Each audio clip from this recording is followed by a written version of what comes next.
just scale. You know, where's the Smolder? Where's the Zeri? Where's the late game win cons? Where's the, as we did put it, insurance policy? I think that we saw in game 1. Obviously, we did not see in game 2. The Bard continues to be banned here. The Jhin, obviously, Fearless banned. So that's good for Gen.G in terms of the champs that T1 has relied so heavily upon. Well, Trundle going to join the ban list here. Nico is still standing out quite a lot, as Wukong and Pantheon are going to be the big ones to look out for in this game, I am pretty sure. Especially with the Troll King joining the ban list. So let's see what T1 do decide to take away here. It could just be Wukong now, so you can ban both of them and really limit that jungle pull. And that might be what they're looking for here. The Rumble pick is still kind of lurking. I wonder if Gen.G banned the Aurora again, they could be fishing for it first here. Although they banned the Trundle, which will leave open the Ornn counter pick for Doran if T1 wanted to go that way. There's the Aurora ban, so interesting to see that on T1's side, perhaps looking for it themselves. They keep banning this away from Keen. And it does mean now that the Wukong Pantheon would need to be a trade, or they're both just going to be left up. And it looks like at least one of them is going to be getting left up here as the Rakan is taken away instead.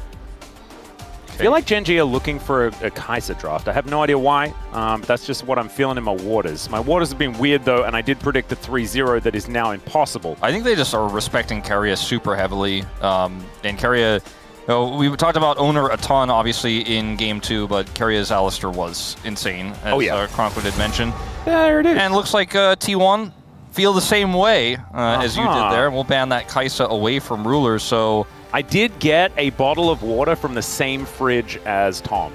I did watch him get his bottle of water out of the same fridge. So we all get our waters are the same. We all get bottles of water out of that fridge. Then why didn't you feel the Kai'Sa angle? Because I got hot water out of the water. Ah, see? You didn't even go to the fridge. Don't be like that. Okay, the Nico is going to be the consideration here for the first pick, giving Duro a lot of extra engage potential. That is going to be a big one. Also, removing that one from Keria could be a great idea as well. You've got to get the Wukong here now as T1. You don't want to give Wukong and Nico over to Gen.G.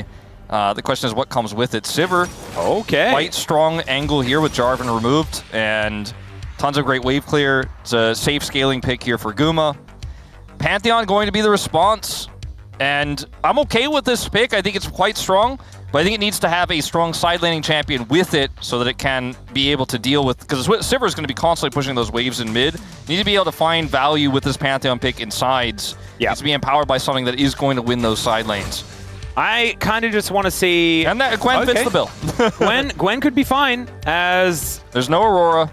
There is a Rumble for Doran to hop towards if you would like to. We've seen Wukong Rumble get a lot of value. But Gwen isn't... It doesn't feel as bad in the Rumble matchup these days. Did lose some armor, not necessarily the magic resist, so isn't too worried about that one. Keen is also, as you've mentioned before in this series, Keen very good at going like 0-2 and then just not being phased. This guy seems pretty untiltable, but this is a big pick for Doran. I mean, he could have gone fighting on the Jax, so good. He could have gone for something completely different, right? He could have gone for the Rumble you mentioned. He could have even gone like Jace or Gnar. Yep. But he's like, no, I'm going to fight fire with fire. Super confident to lock this one in. And his Jax has been phenomenal. All of our top players have had such a great Jax that's kind of been teched into some of these drafts, and used to be kind of a thing that was tied to Sejuani, but no longer here in the LCK. So we're still looking for the mid pick here for Chovy. We don't know what that's going to be just yet. Same for Faker, right? But I want something that has good wave clear. Zeri, we're going to be banned away from Ruler. Going to deny that one, as of course Sivir Zeri has been picks that have been traded in the past. Ruler's champion pool is going to take a bit of a hit here already with the Kai'Sa being banned away. No Zeri as well. The Sivir already locked in, and Gumayusi feeling happy about that one, as Lulu will be taken away from Keria, so his champion pool is what's going to be pinched on the side of T1. It just empowers so many different scaling picks, and it's kind of a scale off here, I think, for the bottom lane in terms of what we're going to see. Yep. And like with the Lulu plus Wukong gives the Sivir such free laning here, and then, you know, the ability to then blow up champions when the Wukong gets wild growth is just too strong. So Smolder, I guess it's a scale off. They're like, no, we have Sivir, taking away the Zeri, taking away the Smolder. There's no Corki. What is going to be the pick here for Ruler? I mean, Ezreal feels pretty safe here, to be honest, for Gen.G. Yeah, I wouldn't mind a Jinx, personally, but we just don't really see that much Jinx these days. Jinx used to be a pick into the Sivir quite often, although Mega Inferno Bomb can be spell shielded. The range advantage feels pretty good, but the Nautilus is going to be what they decide to take away. I mean, there's an angle where they do the opposite and try to look for like an extremely strong laning pick.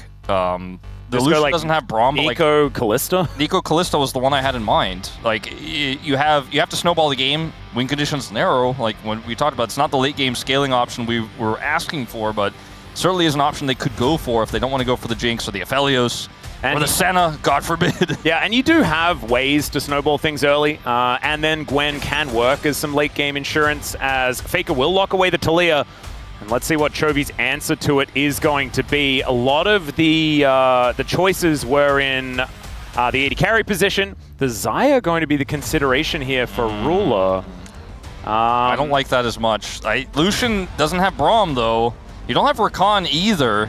I just don't feel like Xayah necessarily gets a massive amount of value when there's so many different ways and forms of CC. Like, Nico Xayah gets you through the laning phase because the Nico is so incredibly strong. In the lane, but Sivir has Spell Shield. Well, this is the Showmaker special that we saw the other day. This kind of works because they're so reliant on their Jax and Wukong to get on top of the backline that you can protect the Xayah with this a little bit more. It helps empower the Gwen. It's a lot of burst damage, but Spell Shield's value, it just keeps going up here for the Sivir. Oh, we're still hovering it here as Duro. Let's see what it will just be the Ahri. And that actually makes me feel a whole lot worse. Sonar is going to be hovered by Keria. We'll see what he does actually decide to lock away. I mean, it's not that bad here, actually. When you consider this movement speed plus Sivir's ultimate, kind of crazy. Karma, a little bit more reliable, a little bit more common. And hard push. Yep, we've seen the Sivir Karma so many times. Yeah, it's kind of a barrel special with aiming. They're really the team that played it the most. For the Xayah, you're playing into Shoves, Wukong Ultimate, Counter-Strike, so you don't need an engaged support here as T1. You already have all of that front line. This gives you kind of a guaranteed answer to the Nico in the bottom lane. And Gen.G's draft has a lot of pick potential and a lot of front line with this Gwen, so the Xayah can come online. But I think you, once again, kind of have to control the game from start to finish. Otherwise, the Sivir scaling kind of gets out of control. They also have the global of the Taliyah, so they can play with this Sivir's wave clear really, really well. The Pantheon has the Gwen, so if you're winning that side lane, if the Gwen is pushing through turrets, can play to that as well. I'm feeling less bad about this for Gen.G, but I think it's less bad as game 2. Yeah, way less inspired after the last 2 picks. I think the Xayah Ahri really did not do it for me. But the kite back is going to be there. It's just a lot more of a difficult game here for Ruler this time around, playing a short-range carry into so much CC and dive potential. How do you kill the Sivir when we get to late game? That's a question they're going to have to answer because they're going to have to go through so much to get to the Sivir, try to charm her. She might just block it. It's going to be a tough time here for Gen.G, but definitely a playable draft. It certainly is. Jump into the Rift here for game number 3.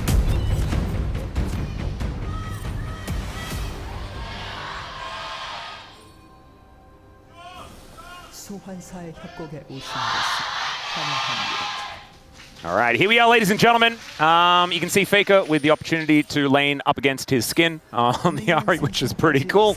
Nice of Chovy to show him that one, as of course, Faker does not use skins in the mid lane. Also hasn't played Ahri in a while, although it is a pretty iconic champion for the player, as is all of the champions in League of Legends. Yeah, pretty much. Yeah, I kind of caught myself on that one. I was like, hang on, we can't list it because the list would be too long and the game would be over. I mean, like, you're like, hey, you wouldn't say Lulu, right? You're like, well, actually, in fact. As it turns out, one of his most played, to most people's chagrin. Is now Faker in a bit of trouble, speaking of which.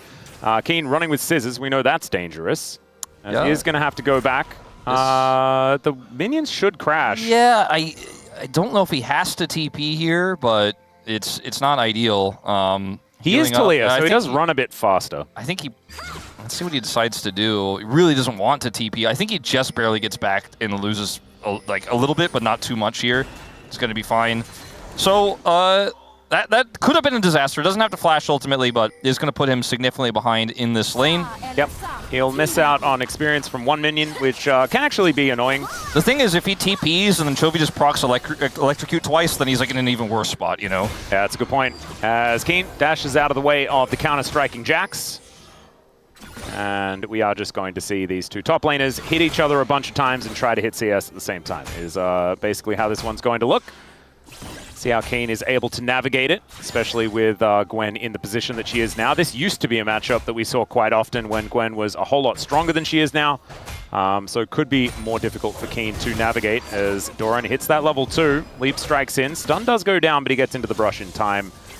So I think Keen might be all right. Doran. Another leap strike. Man, Doran is really putting the hurt onto Keen here in this early laning phase. You know, there are some days where you're like, Doran is feeling himself. He's in complete control of the lane. It's not the day where you're like, I'm not sure if Doran is crazy or a genius. It feels like today he is calculated, Doran. He's completely locked in.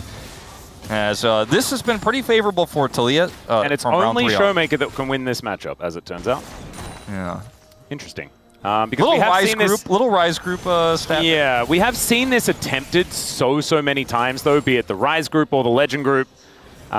This is what a whole lot of players feel is a playable matchup, is the Ahri into the Taliyah. But we haven't really seen too much of that proven. As Keen down to 200 health here, Doran shoving this wave forward. Shouldn't matter too much since it's very impossible to dive, I think, at this point. I mean, Doran may look for something. Yeah, oh, does do a lot of damage there with that Empower. And only needs a little bit more. As the circle comes down, the answering flash is good. Doran didn't pick up the turret aggro. But Doran, I think, has enough of a lead to be able to get himself out of the way here. So Canyon just going to protect Keen while he picks up these minions. That was very scary for Doran, and does have to flash, so his advantage kind of washed away there off of that play. And if Canyon flashes and stuns him there, if he's a little bit faster to rotate over, then it could have really backfired, but he does get away with his life. Yep, Gen.G get the information that there is a monkey in the area, but we can see that the monkey did go home. Still, fair bit of pressure here on this bottom lane as the Karma Sivir doing exactly what we expect, and that is shoving wave after wave into this Xayah Neeko. Really nullifying the Neeko's early power as Seismic Shove going to be able to find Chovy here. Faker being able to bounce back relatively well, even though he is still behind by a little bit. Canyon going to come down here to the bottom lane. Won't be able to clear these Krugs, but might actually look for a gank as well. This pressure does continue, as you said, the Karma is just really controlling this one. That's one of the only things that Neeko doesn't just kind of auto-win against in so many matchups, because of her ability to help push waves. And wow, this minion wave is very large. It's pretty big, this control ward. High value. Yeah. Keen, I think, knows that there is something happening here. As he's just, can't even get the cannon. And Doran very happily picking up all of this farm. Really nicely played. As Keen is able to move down, clears out this control ward, and realizes now that he can move a little bit further up. Does have a level advantage, which is kind of crazy. As Chovy walks over some rocks once again. Faker throwing a whole bunch of them around here in this lane. Nice charm will connect. Orb of Deception there as well for some extra damage, but you can see Faker is feeling fine. Turo hanging out up here, but I don't think there's really anything he can do unless Doran makes a mistake. As we are going to see the backs to come through. Yep. And you see Ruler is heading back down to the bottom lane. And so it's just going to be a complete reset here. And Duro as a minion will return to the bottom lane as well. And Faker laning here pretty well, despite the early level 1 shenanigans where he was forced to back. Didn't really end up falling too far behind. And it's a quiet early game here. You know, we had the attempt from Doran there that did not work. The lack of flash hasn't been punished yet. Put the wave in a really good spot, so ended up really denying some farm there from Keen again. Yep, Duro dodging a Q, unfortunately, as the tether is still going to land. Courier taking a bit from the Blooming Burst, but you can see Ruler looking a little worse for wear himself. And this ricochet damage in these fights is going to be really, really important to look out for. If you're a Gen.G fan, killing Gumayusi is going to be really hard because he's got a lot of tools around him to peel, but also, like, because everyone's so short range, the ricochet value is just going to be immense. He's just always going to be doing oodles of damage when we get to the late games. Canyon not quite going to be able to steal this one away. Yeah, he's charged up a spear, so looking a little bit scary, but Shape Splitter gives information that there is an owner and a carrier in the area. It looks like Canyon not going to go for anything, as no neutrals have been started up just yet. We have the grubs in about a minute, but the dragon has been somewhat ignored for now. This top side is just continuing to be an issue for Keen. Like, the deficit, it's not massive, but it gets like it's a little bit bigger every wave, it feels like here, as Doran is now having this wave pushing over. Faker does have his ult, and they could look for a play. Keen potentially caught. Yep, there's the counter-strike. It's actually going to get the value here as the seismic shove pushes him back. No flash available, and there's first blood going over to Doran's Jax. And a great play from Faker there. And even with the global Pantheon, Canyon's is too far away. The observers instantly pan to the Pantheon that's on the wrong side of the map to assist Keen. And that's just a great call there from Faker. Comes over and sets up the play there with Doran. No summoners needed to get that pick onto Keen, who was flashless from that earlier exchange. Big win for T1 in this early game. Starting to get this Jax online. I'll watch it again. Look at the rotation over from Faker here. And the Weaver's Wall is not going to cut him off. The Counter-Strike certainly will. There's just nowhere to go. The rocks are down. The shove is good. Kill goes to the Jax. Has been putting on that pressure all game long. Man, got pretty close to having the dash back off cooldown again, but just unable to make that one work. And so the Gwen was not immune, and that means that Doran is just going to be so scary. Canyon started off these grubs. As Ona comes on in to try and grab this control ward, will be able to do so. The grubs are going to lose interest relatively soon, and there they go. As Keen does pick up this wave here in this mid lane, avoids the boomerang blade here from Gumayusi as Duro. No level only 6. level 5, yeah. If he has 6, this is a very different situation. Still, Keen is already hitting a little bit. Yeah, this the snips, when they get charged up, a little bit frightening. Faker doesn't have his ult to cut anybody off since he used it for that play on the top side, but I still think T1 have a really strong core here, as long as they don't get themselves caught in this choke, because Owner has flash and ult. You can access almost anybody. Yeah, Ruler in a little bit of trouble here. Does have Featherstorm, but does not want to use it in the 1v1 against Doran. Has flash and his ult's back up. Like, that was very scary. Yeah. And now you've got Ruler having to go back home. Doran actually might be able to get a fair bit of work done towards this turret. As Ruler, of course, using his own skin. Very cute there. Didn't mention that earlier on, but of course got that one in 2017. That should be Dragon in exchange here for T1, you have to think. His owner is clearing his jungle on his way over to that full control they have on the bottom side. TP is going to come through from Keen, who was holding the mid wave here, but so many plates, like you said, go over, and they get the Dragon. Denying the grubs for the Jax is a big win, and also if Keen gets some time to hit turrets, which he should later on, this is going to be a big win for Gen.G, but in the immediate game state, definitely feels like a trade up for T1 and take a small 500 gold lead here at 9.5 minutes, plus the Dragon. Yep, not too bad at all. Seismic Shove going to connect onto Chovy once again as well. Hasn't pressed his R button or anything like that, but is a little bit frustrated about taking a bit of extra damage. So it is going to be 3 grubs traded for 1 Dragon, but also Jax with a lot of spare time and almost 400 gold lead here as well. But it is a CS lead that's actually been put together by Keen with that extra time that he picked up in the mid lane as well. Good lane management by Gen.G to make sure that that one happens. But the one who paid the price was Ruler. Who's down 20 CS in comparison to Gumayusi, who has just been running the wave, running the lane alongside Carrier. It's not going to be fun to catch waves into Sivir for the mid game, which we're heading to here very shortly. But still going to be a threat later on. Is down an item right now. He hasn't actually been able to back and purchase one. Faker, not quite able to get that minion, fortunately for him. The game is still a quiet one. It's still quite the calm early game here with some big leads on both sides, right? The grub's significant. Chovy gets shoved again. Yeah, just kind of collecting those. And didn't have rocks on the ground, but is going to be able to pick up the cannon. And let's see what sniper? Yeah, not actually going to happen. The rock just barely out of range, and the Mantra Q not quite going to work out there as well. That was a really cool idea there from Carrier. He's like, I'm definitely not going to be able to see this guy. He's got flash, but trying to look for enough poke damage there from Faker to look for the burst. Almost enough there to catch Chovy, but he does get away. Yeah, it wasn't quite enough in the end. Not really too much of a punish attempt here from Gen.G on the bottom side of the map. Canyon's coming over now. Doran has flash and ult, though. Feels like Keen is just getting scarier and scarier in this game, though, despite that first blood going over to Doran. Isn't that just the story of Keen? It is how it works, isn't it? It's like Keen's like, he's having a little bit of a tough time, you know, the matchup's a little bit volatile, but then later on you're like, man, I'm starting to get like, yeah, I'm getting conditioned by you saying that Keen's having a tough time for that to mean, oh, so Keen's going to hard carry in the late game. Oh, that's how that one's going to work. Because you didn't say that in game 2. Yeah. And that was the game things didn't go well for Gen.G. And Keen being on a damage deal going to be the biggest of deals. He did have like a gold lead on the side actually last game. Yes, as well. he did. Yeah, he is quite scary. And we mentioned it in the game 1 with the Camille, his Gwen specifically. Like sometimes he falls behind, does not matter. See how much further he'll fall behind though with Owner showing up here with Carria. Yeah. We have Duro in waiting. Yeah, he is going to be able to spot that there is a monkey in the area. Doran is taking a bit of damage, though, as he does get himself out, but that is plates guaranteed. Plate gank. There we go. And those are lucrative.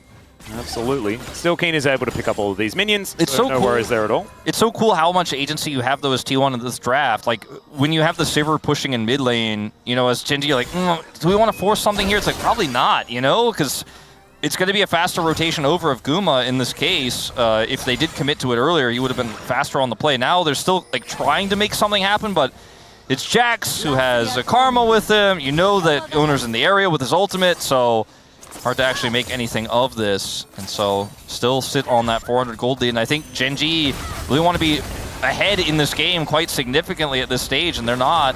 Yeah, nice little charm is going to connect onto Faker here, but he's thrown a whole lot of rocks around. Actually flashes to get out of the way of this Grand Starfall from Canyon, and they look for the dive. There's the flash stun, and they lock down the kill. Still, Canyon is going to be taken out, so a 1-for-1 from the GOAT outside of the top outer turret. Hashtag just Faker things on that one. Flashes instantly when he sees the ult, gets into turret range before Canyon can lock him down in a safe location for that to be a trade. Has his rocks and shoves set as he dies, and the death rattle comes through as the turret takes Canyon out. So a heavy commitment here by the jungler, who has to flash as well, still gets taken out. The reaction from Faker here is so instant, by the way. It's actually kind of absurd. But because he trades here with Chovy, he is in kill range. Pantheon finally decides it's time to come up here and make the play.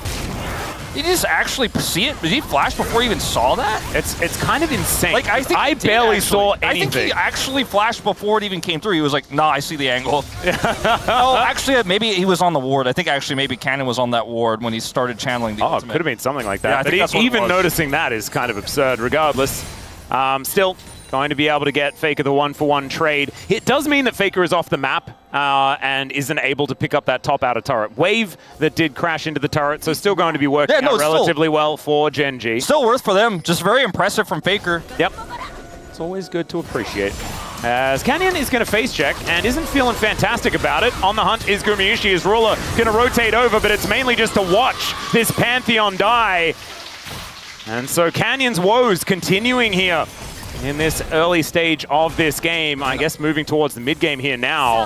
These wards, this setup here, like assuming the ward was the reason why Faker was able to react that quickly with so high value, then they spot him and take him out again, as now Faker's looking for a Weaver's Wall. Yeah, Ruler might need to ult here as the Seismic Shove is going to pick him up. Let's see whether the Pop Blossom is going to come on through. There it is. Duro going to have to flash out of the way, though. The rocks go wide, but still, that is double ultis on cooldown, plus as well as a flash for this Nico. Even a heal. Keen is going to try to get some value here in the side lane with 3 grubs on this Gwen. Will be answered by a teleport. He got some damage done. He wasn't able to get the significant punch back they were looking for. As Doran just getting zoned away here momentarily. Needlework comes out as Faker throws an entire volley at Keen. Does have to flash, as he didn't quite have his circle back available yet again. So more summoner spells being picked up by this Talia. Faker is really feeling himself here today. You know, he didn't make the error in game 1. I think we have to acknowledge that, but otherwise he's a man possessed today. Yeah. And Doran going to look for a little bit of an angle here. Gets the ulti out of Chovy. Actually a big deal, as he's not going to be resetting in any fights coming on up, as Double Dragon being considered here by T1. Got a little bit close to an Earth, Wind, and Fire. Thankfully, we do have an angle for it, as it's another Ocean Soul, second in a row. And that's Feats of Strength locked in for T1 as well, as all 3 games, early game has belonged to them, as Doran going to get stunned up, does flash away, but it looks like it's going to be this turret going on over to Gen.G. There's 2 turrets under threat here for Gen.G at the same time. We won't see Faker commit for this one, but the Herald dropped in mid with this wave here. It should just be a trade of turrets. Doran does lose his flash, but it's not really a trade up for Gen.G, and the game state for them is not where they want it to be. Oh dear. And this is going to be a collapse for sure. Yeah, there's a Rift Herald on our way down here as Faker is going to try and shove Keen. It doesn't quite work out here as the Rift Herald is just going to bypass. They pick up the turret, and now the Cyclone on top of the Gwen. No way for him to get out of that, and that is just Ona once again taking control here in Game 3. Yeah, I cannot stress enough like how much power you have when you have control over the map with this composition for T1, but when you have a Herald on top of it, you're just taking turrets in both lanes. There's no safe place for Keen. Like, he's like, oh, maybe I'll get back to my turret. Oh, it's a Wukong coming down to gank me and kill my turret. There's no place that's safe. He has his ultimate available, takes Keen out, and again, Faker is just making these aggressive plays. And there's always a follow-up. There's always more than just what meets the eye. When you have Faker in a side lane, gotta be considerate of what could happen with that Rift Herald. Keen, it's not like Keen was playing super greedy or aggressively there, but does get caught nonetheless. Yep. And sometimes you just don't expect a Rift Herald to come down and destroy your turret when there is no minion wave. So a little bit unfortunate there for Keen, but still was overextended and did see Ona get back into that Rift Herald, so it's likely that he was heading somewhere down as he's looking to do the play one more time, this time without the Cyclone, but we'll see whether that actually matters as the Weaver's Wall comes down. Charm is going to miss, and Chovy has to eat so many rocks and has to flash, as now the turnaround potentially coming in here as Keen looking for the angle, wanting revenge onto this Talia. As the needlework comes out, Chovy finds the Charm, as Gumayushi finds himself so far away from the rest of his team, but maybe that's part of the play as they go 2 for 1. I guess the backline ganking Sivir kind of worked out. No, it absolutely worked out in the end. I think Guma thought he has priced into it, he's going to go for the play regardless. And even though Ruler's still alive and he's an AD carry, there's just no way for, with these low health bars, Gen.G to continue the play. T1 back away, knowing that without their main source of damage, they're not going to be able to do anything else there. They don't leave Gen.G the opportunity to try to get anything else back there. And Guma's sacrifice does work out in this case. And it's just, look at the vision for T1. Like, they can see how far away the Pantheon is. They know that the Xayah is behind the play in mid because he's laying it to Sivir. You know, like, they have so much power, they have so much vision, they can just go, Chovy's past the river. It's not allowed. We're going to go kill him. This teleport here from Keen buys some time. And look at where Guma is. He's on the left side of this fight. He has a spell shield here. Decides to flash for the kill because he's probably not going to get out either way. So he guarantees that kill, plus a ton of extra damage as his teammates retreat. And it was actually, it confused the heck out of Canyon as well, because he wanted to join Keen and actually fight the front line, but then there was a Sivir in his back line, like doing crazy stuff. So, and it meant that he was happy feeding through a lot of that team fight, and I kind of don't blame him, because I would have also been a little bit confused. It was bizarre, but I think it was definitely a great call from T1, as Canyon maybe caught again. He's rooted. Yeah. Let's see whether he can get himself out of this one as the Cyclone does come in there from Ona, looks for the angle, but Canyon is able to flash his way to safety. Ruler now in an awkward position as Faker is teleported in, trying to get these feathers down. As Doran also rotating around from that top side. Otacon has just spawned, which is why we're getting a bit antsy, I could imagine, on this Rift right now. 2,000 gold, not the be-all and end-all, and it looks like Gen.G with a decent angle on this mid lane. And it's just a wall that comes down, so no Talias to need to get off it this time around. Nope, just going to try to stop that push, and we'll reset here as Gen.G had a lot of control. Yep. With the timing of this reset from Doran, he may have to TP in. If we see Gen.G look for the Otacon startup, Keen does a ton of damage, even just on one item here. The Gwen is just going to help rush this down, so T1 have to be quick on the rotation. I think Doran will have to TP in very quickly here. There it is, the top side. Yep, Ona's going to be moving in. I mean, T1 have full information as to what's going on here, and Keen's already down to 50% health. Ruler trying to get some damage down. Gen.G are going to be looking for the turn as Ona moves on over, and now Chovy looking for the angle. Pop Blossom connects, finds only one as Faker flashes his way out. Doran avoids all of the feathers so beautifully, and it's the Nico that goes down first. The Wukong steals away the Otacon. Of course Ona does. The man's playing like a beast today. Keen does manage to find the value, and now it's Ruler's turn to pop off as Canyon trying to run his way out. The seismic shove doesn't find the angle, but he still jumps onto a rock as Doran's so scary. Finds the Empower, takes down the Pantheon, and it's Chovy and Ruler left alive in the end. But the Otacon goes to T1. Yeah, the Otacon goes to T1. Canyon was on the left side of that fight, and it was a Gwen versus a Wukong there in the Otacon exchange. So advantage jungler in that case, and Gen.G here kind of trying to force this flank, and look at Chovy. He thinks he has the angle here with the Nico follow-up. The stun comes through, Faker flashes away, the charm here onto Owner, and then look at where Canyon is. He's not in smite range. So it just goes over to the Wukong here. Keen trying his best to do something, maybe steal it away. Does end up getting the kill as well as he goes down.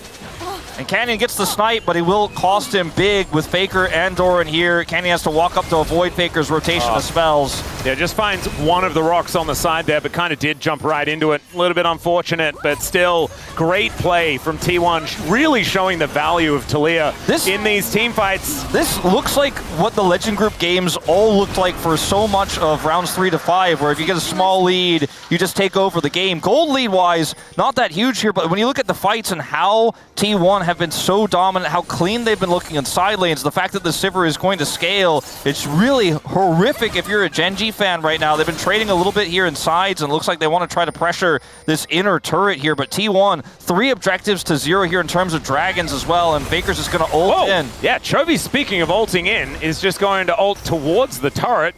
Kind of crazy as Doran here towards his bottom side. It will be the teleport from Keen to try and stop him from just bonking down this inner turret. And I think we need to contextualize a little bit here that this is a Gen.G that just lost it since LCK Cup, lost its first best of 5 to KT. But otherwise an extremely dominant team, beaten only once by T1 in the regular season, but otherwise a practically perfect year from this squad. No one was able to stop them. No one was able to take them down, and now T1, you know, it's a 1-1 series. The game's not over by any means. It's only 1,000 gold the lead. But the way we're watching this game play out, the jungle difference that we're really feeling here across these games, starting to make you feel, I think, a little bit worried if you're a Gen.G fan. And Gen.G fans haven't had to worry much this year, right? It's been constant winning, constant success. You lose to KT, but maybe it's just KT things. But now T1 in a commanding position in this game. Yeah, they certainly are. They have all basically gone a very long ways. Now Chovy looking for a bit of an angle, but Gumayusi presses R. He's running pretty quickly, so not going to get charmed up this time around. Chovy just realizing that he does have a fair bit of ability haste here at level 16, so he should have that ulti back up relatively quickly. And Keen is 1-4. Well, that's where he's at his most dangerous. Yeah, I think it's like Nuggery all over again. Yeah, he's got an Asher's Tooth, and he's going to use it, and we'll let the minions do most of the work here on this turret. Although, with Canyon here, I think he should just be able to get it. Yep, there is the outer turret falling over, so that is going to mean that the gold lead is under 1,000. The problem is there are a lot of intangibles, right? There is feats of strength already there for T1. There's Otacon for T1. They have Soul Point put together. Everything on the Rift that isn't money is theirs. And everything that we've seen in terms of team fights, the coordination, the cohesion, the side lane pressure that's been applied has been better for T1 as well. Gen.G have done such a great job of playing the macro and trading turrets that the game looks incredibly even. But what I'm more worried about is how these compositions collide later on. Now there's so many threats that are online to get on top of the Xayah, who's your main win con here. Chovy is massive, by the way. Like, he's about to get death cap, but he's still an Ahri. And he's going to have to hit his charms, right? Wasn't able to hit the charm on the prio target on his flank on that Otacon play. That was the whole game plan was him hitting that prio target. It did not happen. So we'll see what he can get done. He's level 16 now. Yep. I think as well, this time Ruler now has an Infinity Edge that he just completes. Thank you, Jonah Strong, for a bit of a zoom in. And he's not Jhin. I think that that's really important. I don't think, you know, I'm sort of back to not liking Jhin very much. Yeah, and that last comp, I really... Yeah, it's just not a whole lot of damage. Xayah can do a whole lot of damage, even though T1 do have a lot of tools to make her life hard. If she is left unattended, can be a very difficult champion to mitigate. If T1 botch the engage and you're going down an item as the AD carry into the Featherstorm Meat Grinder, you're in trouble. Chovy may be in trouble. Yeah, unfortunately not going to be able to find the charm onto Faker here and does have to flash. the placement of the rocks and the shoves have been so good for Faker. Yeah, and every time Chovy's in a side lane, he just gets ulted on by Faker. Yeah, and like he has to flash. If you put the rocks on top of the Ahri first, then force, like, she has to react, and then you put the shove behind it. She can't dash because she's on the rocks, so she has to flash. And he's done it so many times now. And so, I mean, it's really Chovy's only option with the placement there and the angle of the Weaver's Wall from Faker. Level 16 himself now on the Rift as 50 seconds until this Ocean Soul will spawn. Well, potentially Ocean Soul, of course. We may actually see a team fight once again between these two squads. The only one that we've had in this game feels like that Otacon fight that did go T1's way. Owner on such a good team fighting champion here as well. He has been in such good form today. Ruler and Keen have to do so much heavy lifting in this fight. Keen does have that arm guard he was able to buy. Will really help him out. Same can be said of Doran, of course, but that Gwen damage is going to be massive if you can get just a little bit of time. Oh, Chovy off on a flank angle. Does get the Warrior Trickster out of Ona, but it's not a massive cooldown. Seismic Shove going to go wide this time. Canyon able to walk that one off. Gen.G with control of the river for the moment as Doran gets charmed up. But there's the Cyclone. Into the backline goes Ona, but he's kind of alone and hasn't really used his ultimate for much. Does flash to get himself to safety. As in goes Doran now. He will go golden, but this is so disjointed, and Keen is going to get on top of Gumayusi. Goes golden himself, buys so much space, but where's the follow-up? Keen just runs and will get shoved back towards Faker and takes a huge rock. That is going to be the Dragon secured with the feather pullback. And now I think Doran may eventually die, although no, he doesn't. He has Leap Strike, so he's just fine. Keen for Dragon is the trade for now. Keen's sacrifice means that Ocean Soul doesn't go over to T1, but that's the end of the good news because T1 are full health. I mean, mostly full health here, at least. Doran has TP, so they're just going to come right over here to Baron control, force a reaction out of Gen.G. They'll get Chovy's TP. He's going to come over here and clear this wave. But there's not a whole lot of vision here for Gen.G, so T1 should be able to get these backs away for free. And the fight's a little bit split up here. It looks like Owner practically loses his patience almost with Chovy. Missing that last charm. He's like, I'm going to get on top. Has to flash. That's actually really significant. I think if Owner is really in the thick of this fight with his Cyclone, it is never as close as it is now. And then T1 are able to make the correct decision to go on to Keen. And during this arm guard, Gen.G decide Dragon over team fight, which I think is correct. A lot of teams, I think, turn there and try to fight with Keen and let the Dragon go. Ruler with the feathers, you mentioned, secures the Dragon. And Doran almost dies to the feathers, by the way. Yeah, insane, because this is a Fed Xayah on 3.5 items. And that's why I kind of thought Gen.G were going to be able to fight for this, right? Because they had the item spike before Gumayusi onto Ruler. This guy, I mean, he has a skin for this champion for a reason. He is very, very good at navigating team fights with the Xayah, even if it is a tough composition to fight into. Still something that T1 need to respect and figure out a way to deal with. Right now, there is now 3 items onto Gumayusi. He has hit that break point. These ricochets are going to absolutely tear through Gen.G. Weaver's Wall here. They have incredible turn on this Baron. If Owner hadn't had to flash in that last team fight, they might actually consider starting this, but instead they're just going to keep playing around vision, keep getting these free backs and forcing Gen.G to come over and clear vision. Keen is going to get some alone time in the side lane right now and does have teleport, so I think Gen.G are feeling pretty okay with this situation since they can now go over and clear this vision. Keen getting closer and closer to level 16, a huge threat in this game. Even though he's 1-5, make no mistake, this Gwen is incredibly powerful and has so much staying power because of her mist.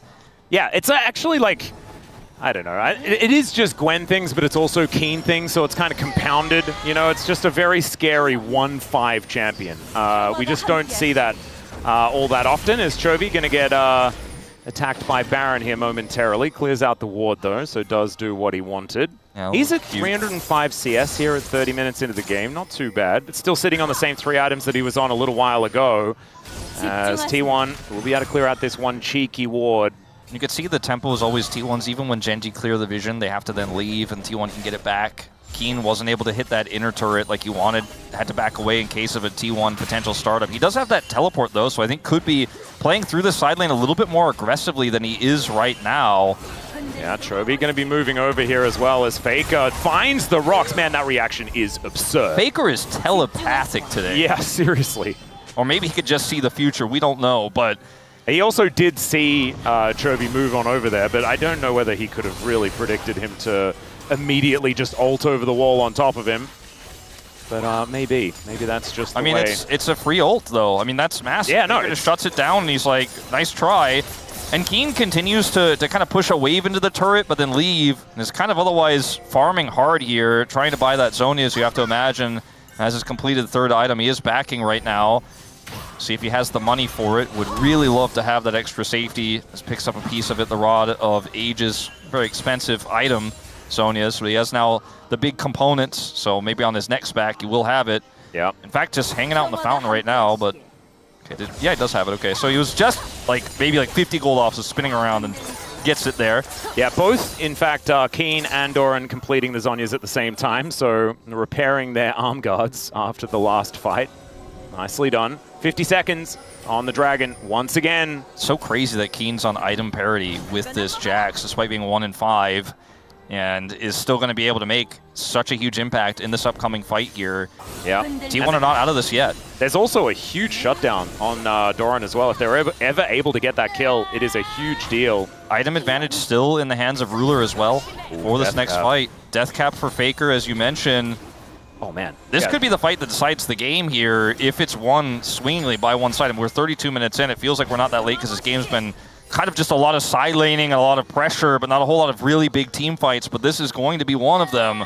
Yeah. Ruler with 4 items complete as well. Like that Bloodthirster on top of everything. He is very, very frightening and can now play a whole lot more aggressively with that extra shield, with the extra lifesteal. But that is going to be a phenomenal shot. Chovy has to go golden at the beginning of this fight as now Doran looking for the angle, tries to get the counter-strike, but they take down Chovy. That's the biggest part of it. Faker gets into the back line. Duro just melting so incredibly quickly. Keen goes golden, but I don't think he's surviving for much longer, and Ona will finish off the Gwen. The entire top side are destroyed. Ruler and Duro not knowing what to do next as they destroy the team fight. It's a smash win in the team fight for T1. The shoves from Faker, the Talia has just been out of control this game, and now just a lone bot duo trying to defend against this massive push from T1 to bring themselves to match point. Let's see whether they can actually finish it here as Doran going in, flashes forward to get on top of Ruler, and of course the seismic shove there. This game is over, ladies and gentlemen, and T1 have match point now for the next 2 games at least. And they could be poised to be heading not only to the Inspire Arena, but also avoiding that play-in best of 5 that could end their world's journey so quickly.